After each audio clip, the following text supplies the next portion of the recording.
Sir আমরা অনেক ক্ষেত্রেই দেখি নারী বা পুরুষ যে কোনো ক্ষেত্রে দেখা যাচ্ছে পিত্তথলির পাথরটা হচ্ছে, তো স্বাভাবিকভাবে তারা অনেক বেশি শঙ্কিত হয়ে যাচ্ছেন। এক্ষেত্রে আমরা কথা বলছি বাচ্চাদের পিত্তথলির পাথর নিয়ে, এটার কি কোনো সুনির্দিষ্ট কারণ আছে কিনা? অবশ্যই, কারণ আমরা ইউজুয়ালি যেটা জানি আমাদের ছাত্র জীবনে আমরা জানতাম যে ফ্যাটি ফার্টাইল ফিমেল অফ 40, মানে মাঝ বয়সে যদি কোনো ওবেজ পার্সন ফিমেল থাকেন তাদের ক্ষেত্রেই দেখা গেছে ফ্যাটি লিভার বা গলব্লাডারের স্টোন এই জিনিসটা বেশি হয়।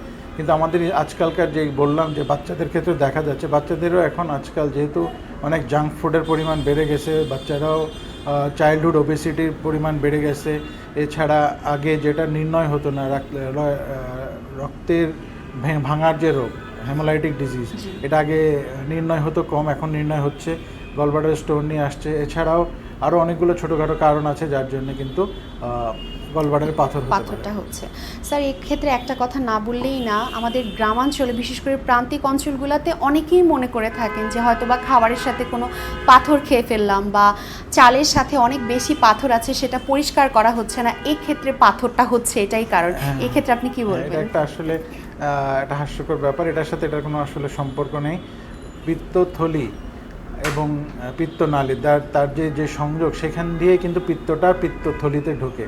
তো পিত্ত যখন ঘন হয়, এটা একটু বেশি ঘন হয়ে যায়। আমরা যেটা সাধারণভাবে মানুষকে বলি যে আপনার পিত্তটা ঘন করতে করতে বেশি ঘন হয়ে যায়, সেটা পাথর হয়ে যাচ্ছে।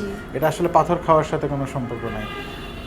মোস্ট ইম্পর্ট্যান্ট যেটা দুটাই কারণ আছে, তার মধ্যে একটা হচ্ছে ইনফেকশন। সেটা অনেক কারণে হতে পারে, যেটা আমাদের দেশে আজকাল দেখা যায়, আগেও হতো যে কোনো কারণে যে এন্টেরিক ফিভার বা সালমোনেলা ইনফেকশন হয়, তো গলব্লাডারে এসে হারবার করে, মানে এখানে লুকিয়ে থাকে, সে এখানে পাথর করতে পারে। তবে এটা পাথরটা হতে অনেক সময় লাগে, 10-15 বছর সময় লেগে যেতে পারে। আরেকটা হচ্ছে গিয়ে গলব্লাডারে যে পিত্তটা তৈরি হয়, এখানে কোলেস্টেরল লেসিথিন একটা রেশিওতে থাকে। বডিতে যদি কোনো কারণে রক্তের পরিমাণে যদি কোলেস্টেরলের পরিমাণ বেড়ে যায়, তখন এই এক্সেসিভ কোলেস্টেরলটা কিন্তু পিত্তথলিতে পাথরের আকারে জন্ম হয়, লিভারে ফ্যাট হিসেবে জন্মায়, ফ্যাটি লিভার হতে পারে, কোলেস্টেরল স্টোন হিসেবে জমা হতে পারে। তো এই জন্য আমরা যেটা বলি যে এক্সেসিভ পরিমাণে যদি কোনো কারণে কোলেস্টেরল থাকে, চাইল্ডহুড ওবেসিটি থাকে, তাহলে এটাও একটা কিন্তু পাথর হওয়ার একটা কারণ। স্যার